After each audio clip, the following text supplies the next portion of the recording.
എല്ലാവർക്കും നമസ്കാരം. ഇന്ന് നമ്മൾ വന്നിരിക്കുന്ന ഒരു മീൻകറിയുടെ റെസിപ്പി ആയിട്ടാണ്. ഇത്തവണ നാട്ടിൽ പോയപ്പോൾ നമ്മൾ ഉണ്ടാക്കിയൊരു മീൻകറിയാണ്.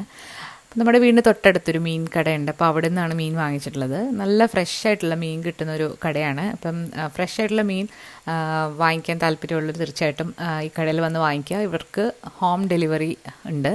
അപ്പോൾ ഈ കട വന്നിട്ടുള്ളത് ഒന്നാംകുറ്റിയിൽ നിന്നും അടൂരിലേക്ക് പോകുന്ന വഴി റിലയൻസ് പെട്രോൾ പമ്പിൻ്റെ തൊട്ട് ഓപ്പോസിറ്റായിട്ട് ഗവേഷണത്തിനടുത്തായിട്ടുള്ള ഒരു കടയാണ്. അപ്പോൾ അനീസിൻ്റെ മീൻകട എന്നാണിത് അറിയപ്പെടുന്നത്. അപ്പം ഇവിടെ മീൻ ക്ലീൻ ആക്കിയും തരും. അപ്പം നമ്മൾ കുറച്ച് വെറൈറ്റിയിലുള്ള മീൻ വാങ്ങിച്ചിട്ടുണ്ടായിരുന്നു. മീനും അതുപോലെ ഞണ്ടും ഒക്കെ വാങ്ങിച്ചിട്ടുണ്ടായിരുന്നു. അപ്പോൾ ഇവിടെ ഒരു ചേട്ടനുണ്ട്. അപ്പോൾ ആ ചേട്ടൻ നന്നായിട്ട് വൃത്തിയാക്കി തരും. നമ്മൾ പറയുന്ന രീതിയിൽ കഷ്ണങ്ങളുടെ വലുപ്പത്തിനനുസരിച്ചിട്ട് കട്ട് ചെയ്ത് തരും. അപ്പോൾ ഇവിടെ മീൻ വാങ്ങിക്കാൻ താല്പര്യമുള്ളത് തീർച്ചയായിട്ടും ഇവരെ കോൺടാക്റ്റ് ചെയ്യുക. ഇവരുടെ കോൺടാക്റ്റ് നമ്പർ നമ്മുടെ ഡിസ്ക്രിപ്ഷൻ ബോക്സിൽ കൊടുക്കുന്നതാണ്. അപ്പോൾ നമ്മളിന്ന് വറ്റ മീൻ വെച്ചിട്ടുള്ള ഒരു കറിയാണ് ഉണ്ടാക്കുന്നത്. 1 കിലോ മീനിലുള്ള ഒരു കറിയാണ്. അപ്പോൾ നമ്മൾ കഷ്ണങ്ങളാക്കിയ മീനിലേക്ക് ആദ്യം തന്നെ കുതിർത്ത് വെച്ചിരിക്കുന്ന കുടംപുളി ചേർക്കുകയാണ്. ഒരു 4 പീസ് കുടംപുളിയാണ് ചേർക്കുന്നത്. നല്ല പുളിയുള്ളതായതുകൊണ്ട് തന്നെ 4 പീസ് മതി. ഇതിലേക്ക് ഒരു ചെറിയ കഷ്ണം ഇഞ്ചി പൊടിയായിട്ട് അരിഞ്ഞതും കുറച്ച് കറിവേപ്പിലയും പിന്നെ കുറച്ച് പച്ചമുളക് കീറിയതും കൂടി ഇട്ട് കൊടുക്കുന്നുണ്ട്. ഒരുപാട് എരിവില്ലാത്ത പച്ചമുളകാണ്. 3-4 എടുത്തിട്ടുണ്ട്. ഇനി ഇതിലേക്ക് നമുക്ക് ചെറിയ ഉള്ളി, വെളുത്തുള്ളി, ഇഞ്ചി അരിഞ്ഞെടുത്തിട്ടുണ്ട്. ഇനി ഒരു പാത്രത്തിലേക്ക് നമുക്ക് ആവശ്യമുള്ള പൊടികൾ എടുക്കാം. ഒരു 1/2 ടീസ്പൂൺ മഞ്ഞൾപ്പൊടി, 4 ടേബിൾ സ്പൂൺ കാശ്മീരി മുളക് പൊടി, അതുപോലെ തന്നെ 3 ടേബിൾ സ്പൂൺ മല്ലിപ്പൊടി, പിന്നെ കുറച്ച് ഉലുവാപ്പൊടി. ഇത്രയാണ് എടുക്കുന്നത്.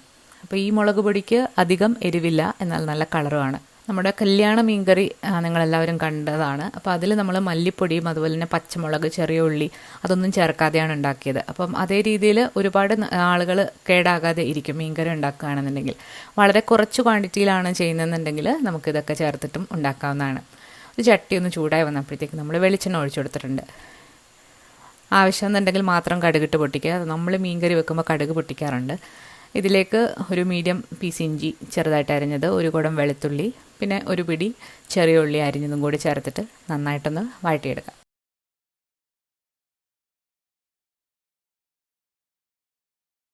ഒന്ന് വഴണ്ട് വന്നിട്ടുണ്ട്. ഇനി ഇതിലേക്ക് കുറച്ച് കറിവേപ്പിലയും കൂടെ ചേർക്കാം. നമ്മൾ പൊടികളെല്ലാം ആദ്യം തന്നെ ഒരു പാത്രത്തിലേക്ക് എടുത്ത് വെക്കുകയാണെന്നുണ്ടെങ്കിൽ നമ്മൾ ഈ മീൻകറി ഉണ്ടാക്കുമ്പോൾ പെട്ടെന്ന് തന്നെ അത് ചേർക്കാം. പൊടികൾ കരിഞ്ഞു പോവില്ല. ഉള്ളിയൊക്കെ ഇപ്പോൾ നന്നായിട്ട് വഴണ്ട് വന്നിട്ടുണ്ട്. ഇനി ഇതിലേക്ക് നമ്മൾ എടുത്ത് വെച്ചിരിക്കുന്ന പൊടിയും കൂടെ ചേർത്തിട്ട് നന്നായിട്ട് പച്ചമണം ഒന്ന് മാറ്റിയെടുക്കുക. മുളക് പൊടിയുടെ മല്ലിപ്പൊടിയുടെ ഒക്കെ അളവ് നിങ്ങൾക്ക് തീരുമാനിക്കാം. നല്ല കുറുകിയ ചാറോട് കൂടിയിട്ടുള്ള മീൻകറി വേണമെന്നുണ്ടെങ്കിൽ നമ്മൾ ഈ പറഞ്ഞൊരു അളവിൽ വേണം മുളക് പൊടി ചേർക്കാനായിട്ട്. നന്നായിട്ട് മുളക് പൊടിയുടെ പച്ചമണമൊക്കെ നന്നായിട്ടൊന്ന് മാറ്റിയെടുക്കുക. നന്നായിട്ട് പച്ചമണമൊക്കെ മാറി വന്നു കഴിഞ്ഞാൽ ഇതിലേക്ക് കുറച്ച് ചൂടുവെള്ളം ഒഴിച്ചിട്ട് നമുക്ക് ഈ ഗ്രേവി നന്നായിട്ടൊന്ന് തിളപ്പിച്ചെടുക്കാം. ആവശ്യത്തിനുള്ള ഉപ്പും കൂടെ ചേർത്തിട്ട് നമുക്ക് ഈ ചാറ് നന്നായിട്ടൊന്ന് തിളപ്പിച്ചെടുക്കണം.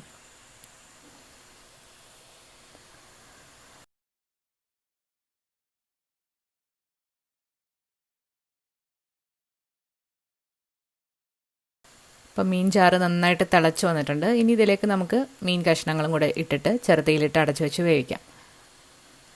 പിന്നെ നമ്മൾ ഇതിലേക്ക് എക്സ്ട്രാ ടേസ്റ്റ് കിട്ടാൻ വേണ്ടിയിട്ട് ഒരു നുള്ള് കായപ്പൊടി കൂടി ചേർക്കുന്നുണ്ട്. കായപ്പൊടി മീൻ കറിയിൽ ചേർക്കുമ്പോൾ ഒരു പ്രത്യേക ടേസ്റ്റാണ്.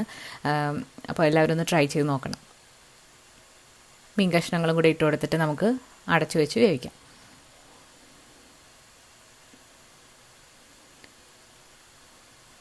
എല്ലാ കഷ്ണങ്ങളും ആ ചാറിൽ മുങ്ങിക്കിടക്കുന്ന രീതിയിലൊന്ന് ആക്കിയിട്ട് അടച്ചു വെച്ച് നമുക്കിത് വേവിക്കാം. അപ്പോൾ മീൻകറിയൊക്കെ അത്യാവശ്യം ഒന്ന് തിളച്ച് വന്നിട്ടുണ്ട്. അപ്പോൾ ഉപ്പൊക്കെ നോക്കിയിട്ട് അഡ്ജസ്റ്റ് ചെയ്യുക. ചാറൊക്കെ നന്നായിട്ട് കുറുകി വന്നതിന് ശേഷം തീ അണയ്ക്കാവുന്നതാണ്. ഒരു വലിയൊരു മീനായിരുന്നു ഇത്. അപ്പോൾ ഇതിൻ്റെ തല നമ്മൾ സെപ്പറേറ്റ് ആയിട്ട് കറി വെച്ചിട്ടുണ്ട്. അപ്പോൾ തലക്കറിയുടെ വീഡിയോ നമ്മൾ വരും ദിവസങ്ങളിൽ അപ്ലോഡ് ചെയ്യുന്നതാണ്. അപ്പോൾ എല്ലാവരും മറക്കാതെ കാണുക. അങ്ങനെ നമ്മുടെ മീൻ കറി ഇപ്പോൾ നന്നായിട്ട് തിളച്ച് ചാറൊക്കെ ഒന്ന് കുറുകി വന്നിട്ടുണ്ട്. അപ്പോൾ ഉപ്പൊക്കെ നോക്കിയിട്ട് അഡ്ജസ്റ്റ് ചെയ്യുക.